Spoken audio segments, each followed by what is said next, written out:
Secundaria, tercer grado. Historia, política e instituciones del Virreinato de la Nueva España.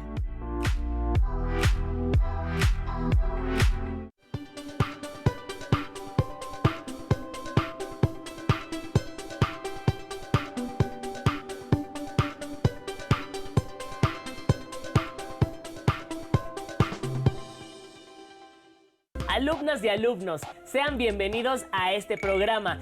¡Qué bueno que nos ven desde sus casas! Esto es Aprende en Casa, una propuesta diferente para que desde su casa ustedes puedan acercarse a los contenidos de las asignaturas y áreas de segundo grado.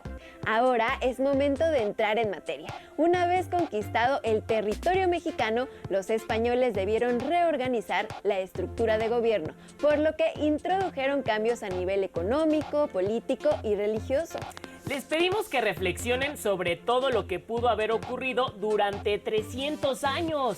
¿Y saben por qué a este periodo se le conoce como el Virreinato de la Nueva España?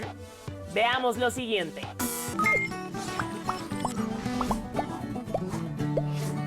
Bienvenidos a la trama del tiempo. En esta cápsula vamos a sumergirnos en la colonia, una etapa que duró alrededor de 3 siglos y a la que también se le conoce como el Virreinato. ¿Te imaginas todo lo que ocurrió en 300 años? Antecedentes. La caída de México Tenochtitlán marcó el fin del poderoso imperio mexica y el inicio de una nueva era. Hernán Cortés se basó en las leyes de la monarquía española para fundar un nuevo reino, la Nueva España. Las encomiendas. Cortés aprovechó la estructura que ya existía por la dominación mexica para someter a cada pueblo y señorío del imperio. Por ello, se instaló en la capital, conservando su nombre prehispánico, México. Él sabía que los indígenas no aceptarían fácilmente la intromisión de los españoles, así que estableció las encomiendas, una forma indirecta de gobierno que consistía en que cada conquistador se encargara de 2 o 3 pueblos. De esta manera, se les enseñaría la fe católica y a cambio, los indígenas pagarían el mismo tributo, que ya de por sí acostumbraban pagar al imperio mexica. Al mantener el poder de los antiguos caciques y jefes indígenas, las encomiendas fueron exitosas y numerosas en un principio, más de 500 al menos, ya que el principal objetivo era el de lograr la dominación española. Cortés fue recompensado por su labor militar y fue nombrado gobernador, capitán general y justicia mayor de la Nueva España. A los encomenderos, en cambio, se les prohibió heredar sus tierras, lo cual generó un gran descontento, provocando que se desquitaran con los indígenas. La conquista religiosa. La evangelización era muy importante para la monarquía española. Dado que Europa luchaba contra la expansión del protestantismo, era necesario incrementar el número de fieles, así que para redoblar esfuerzos pidieron ayuda de los frailes. Los franciscanos fueron los primeros en llegar a la Nueva España. En menos de 10 años, también se instalaron los dominicos, los agustinos y los mercedarios, quienes fundaron las doctrinas y además construyeron templos y monasterios. Tiempo después, también llegaron los jesuitas. Los frailes se esforzaron en conocer las diferentes lenguas indígenas, enseñarles el español, educarlos en el cristianismo y defenderlos de los abusos de los encomenderos. Para lograrlo, hicieron uso del teatro, la música y la pintura, y también organizaron bautismos multitudinarios. Finalmente, la aparición de la Virgen de Guadalupe favoreció a que los indígenas se identificaran con la nueva fe. Aún así, la labor evangelizadora fue complicada, pues los indígenas se rehusaban a abandonar a sus dioses y adoptar una nueva religión. Muchas construcciones prehispánicas fueron derrumbadas y su material reutilizado para construir iglesias sobre las pirámides. Acabaron simbólicamente con las creencias antiguas, introduciendo la nueva religión.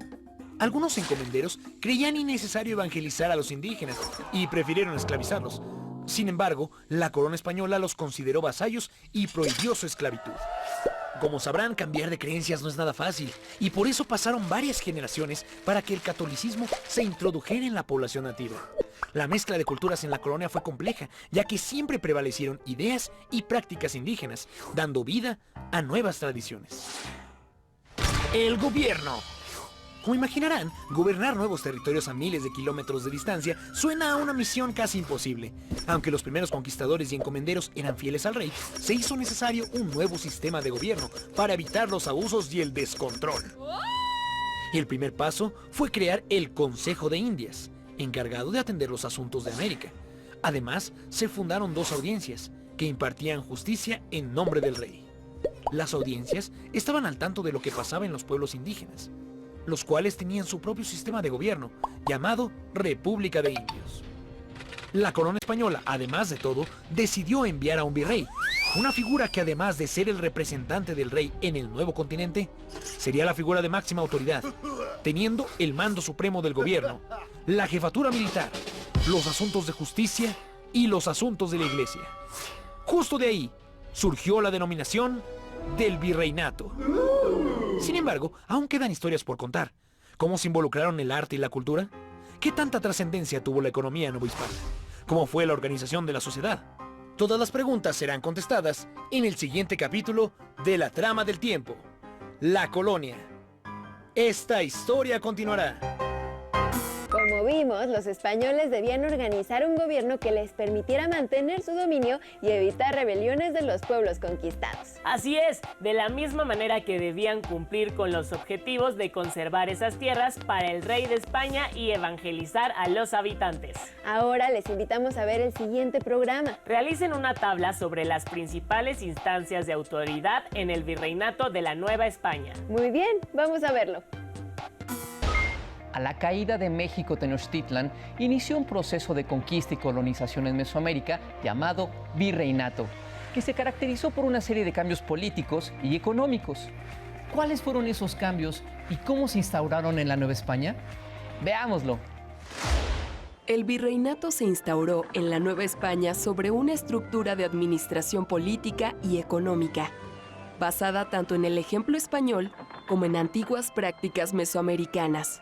Estos cambios político-administrativos implicaron a su vez cambios en las divisiones territoriales del México antiguo.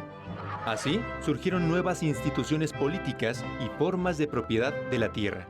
Las instituciones legales y de gobierno quedaron distribuidas jerárquicamente de la siguiente manera. El rey era la máxima figura de autoridad, tanto en España como en la Nueva España. En asuntos relacionados con los territorios americanos, era asesorado por el Real y Supremo Consejo de Indias, quien además supervisaba la recaudación de impuestos. Por su parte, la Casa de Contratación de las Indias, que se encontraba en la ciudad de Sevilla, regulaba la navegación y el comercio entre España y los territorios conquistados. Como representante directo del rey, el virrey era la máxima autoridad en la Nueva España. Tenía a su cargo la administración política, económica, legal y militar del territorio.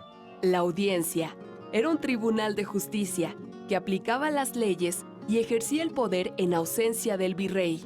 El gobernador se encargaba de administrar grandes extensiones territoriales como las provincias y reinos. Cuidaba el cumplimiento de las leyes y de la justicia, además de enviar el tributo a las cajas reales. Su puesto estaba sujeto a la decisión del virrey. Otra figura de autoridad era el corregidor. No podía legislar, pero sí gobernar. Administraba justicia, recaudaba impuestos, supervisaba comunidades indígenas, llevaba asuntos judiciales y civiles y administraba el repartimiento. Su jurisdicción no era clara, pero su alcance era menor al del gobernador. El alcalde mayor tenía a su cargo un territorio delimitado dentro de la jurisdicción de los gobernadores. Esta autoridad político-administrativa y de justicia recaudaba tributos y rentas reales, además de vigilar a las poblaciones indígenas. El ayuntamiento era una corporación pública, con una división territorial específica, que ejercía funciones administrativas y judiciales. Los cabildos eran organizaciones que correspondían a una división territorial de menor tamaño, al mando de alcaldes y regidores. Se encargaban de administrar y gobernar ciudades y pueblos. Y, finalmente, la República de Indios, que concentraba a la población indígena en espacios delimitados para evitar la convivencia con los españoles. En el aspecto económico, algunas prácticas mesoamericanas se conservaron, como el pago del tributo y la organización de los calpullis, y se implementaron otras, que cambiaron la propiedad de la tierra. Así, el tributo, tal y como lo hacía la Triple Alianza, se recibía mediante trabajo o en especie, sobre lo que generaban las tierras sin implicar posesión de las mismas. Los soldados españoles que participaron en la conquista recibieron mercedes de tierra como recompensa. A través de la encomienda, los españoles obtenían derechos sobre el trabajo y los productos de las tierras de los indígenas que lograban evangelizar. Por medio del repartimiento, los indígenas eran trasladados de sus poblaciones de origen para trabajar temporalmente en la agricultura y en la minería a cambio de un pago. Y con el Real de Minas, se entregaron zonas mineras a los españoles con la idea de incrementar la producción de metales. Los cambios en las formas de gobierno, administración y economía repercutieron, sin duda, en las formas de propiedad de la tierra.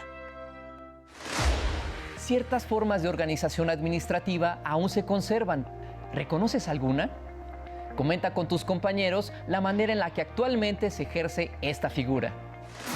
¿Qué les pareció? Si bien había una organización política definida en la Nueva España, la labor de la Iglesia era muy importante. Así es, y permitió consolidar el poder durante 3 siglos.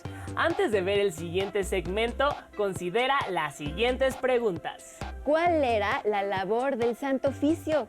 ¿Cuáles fueron las ciudades más importantes durante el virreinato? ¿Qué producto fue el detonador para crear nuevas ciudades en el norte de la Nueva España? Ahora sí, veamos lo que sigue. Previamente en la trama del tiempo, Tenochtitlán ha caído y Hernán Cortés ha constituido el reino de la Nueva España. Ahora las encomiendas y la religión buscan reorganizar a los indígenas. Y aunque imponen resistencia, se han encontrado maneras para introducir la fe. Ahora que el rey ha reconocido este imperio, necesitará un representante para vigilar los intereses de España. Un virrey. Ha comenzado el virreinato. Ahora, sean bienvenidos a la colonia. Parte 2. El gobierno. Aunque había un virrey, la Iglesia Católica también ayudaba en la labor de gobernar y ejercer justicia a través del Tribunal del Santo Oficio. Como los indígenas apenas aprendían la religión católica, estaban exentos de castigos.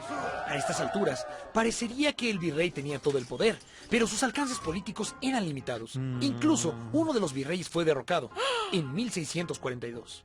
El rey de España constantemente enviaba inspectores a velar por los intereses del reino. Y para gobernar con mayor eficacia, el territorio se dividió en provincias gobernadas por un alcalde mayor. Con el tiempo, surgió otra forma de dividir el territorio a través de partidos. Los poblamientos más grandes recibieron los rangos superiores de ciudad o de villa y tenían su propio ayuntamiento, en el que se agrupaban a las autoridades, encargándose de construir urbes a imagen y semejanza de las españolas. La consolidación del gobierno virreinal hizo posible la expansión del territorio, que creció hacia el norte gracias a numerosas expediciones que iban en busca de un codiciado metal, la plata. Entonces, se crearon nuevos reinos y ciudades que gracias a la minería vivieron un apogeo económico. La economía. Nueva España era rica en plata, eso lo sabemos, pero también se comerciaban otros productos, como el cacao o la grana cochinilla, con la que se teñían las telas de un color rojo brillante. Y también se producía azúcar de caña y se cultivaban frutos y vegetales. Mientras la minería arrojaba mucha riqueza para empresarios españoles, los indígenas en las minas sufrieron de explotación y malas condiciones. Aún prohibida la esclavitud, esta podía encontrarse en algunas minas. La plata y otros productos novohispanos llegaban a muchas ciudades del planeta, gracias al comercio internacional por vía marítima. También productos muy lujosos, como la seda, la porcelana, el marfil y las especias, llegaban a Nueva España mediante enormes embarcaciones que viajaban por todo el mundo. El acceso a estos lujos estaba limitado a un pequeño grupo privilegiado. Sociedad. Los títulos nobiliarios y el origen familiar se consideraban muy importantes para las élites, y tanto la nobleza indígena como la española gozaban un estatus superior. Los españoles peninsulares concentraron paulatinamente poder y riquezas, estableciendo además un esquema de distinción social basado en los rasgos físicos y el color de la piel. El sistema de castas. Con las mezclas de sangre y razas, surgió la inquietud de clasificar a las personas de acuerdo a su origen, y aparecieron categorías un tanto extrañas, como los criollos, los cambujos, los mestizos o los ambos. La pertenencia a un grupo era muy importante para ser tomado en cuenta en la época. Por eso las personas que compartían un oficio o actividad formaban corporaciones, mismas que defendían los intereses de su gremio ante las autoridades. El arte y la cultura. La Iglesia Católica era una institución muy poderosa. Además de influir en la vida social y política, regía gran parte de las producciones culturales y artísticas. A pesar de la distancia, los religiosos y pensadores novohispanos se ilustraban constantemente en los saberes desarrollados en Europa. La arquitectura, la música, la pintura y la escultura florecieron al cobijo de la Iglesia. Además, la literatura novohispana fue muy valorada y alcanzó un gran prestigio. Otros conocimientos como las matemáticas y la astronomía eran muy importantes para la minería y la navegación. El conocimiento ancestral prehispánico sobre los beneficios herbolarios en la salud también fue aprovechado para curar algunos males. Los cambios que apuntan a la independencia. La llegada de una nueva casa gobernante en España marcó una nueva etapa, pues muy pronto sucedieron algunas reformas al comercio y se introdujeron nuevos funcionarios al territorio novohispano, los intendentes. Había mayor control de los recursos por parte de la corona, además de que los cargos políticos importantes comenzaron a venderse al mejor postor.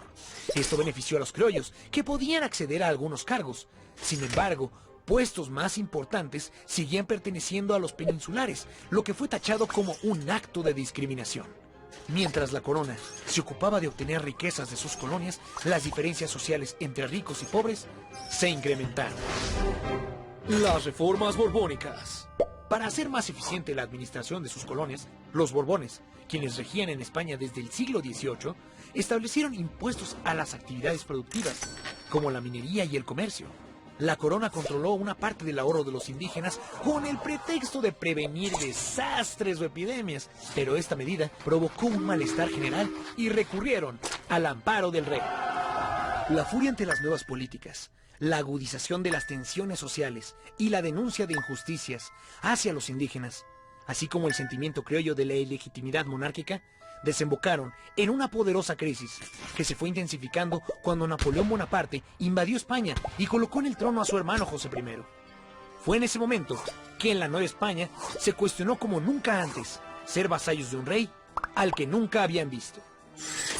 La palabra independencia se susurraba en conversaciones clandestinas, una idea que se iría propagando gradualmente y que desembocaría en el movimiento que sacudió a toda la sociedad de la Nueva España. ¿Pero qué sucedió para que se desatara la Revolución de Independencia? ¿Quiénes participaron en la lucha armada y por qué? ¿Qué pasó con la monarquía española? ¿Cómo se fundó la nación mexicana? Para saberlo, no te pierdas el próximo episodio de La Trama del Tiempo, Historia de México. Esta historia continuará. Según lo visto, debemos destacar los cambios políticos y económicos que se realizaron durante el virreinato de la Nueva España. Por supuesto, y resaltar el orden jerárquico de las instituciones de gobierno, haciendo énfasis en el trabajo del rey, virrey, audiencias, gobernadores y corregidores. Y también las prácticas mesoamericanas que conservaron, como son los tributos y la organización de los calpullis. Y no podemos finalizar este programa sin invitarles, ahora que son tiempos de estar en casa y ser pacientes. Así es, seguramente en el día a día se presentan pequeños conflictos, los cuales se pueden remediar y solucionar poniendo de nuestra parte. Ahora sí, antes de irnos les dejamos unas preguntas. ¿Cuáles son las instituciones políticas que surgieron en la Nueva España? ¿Quién era la máxima figura de autoridad tanto en España como en las colonias? ¿Qué institución regulaba la navegación y el comercio entre España y los territorios conquistados? ¿Cuál era la diferencia entre el trabajo de un gobernador y un corregidor? ¡Hasta la próxima!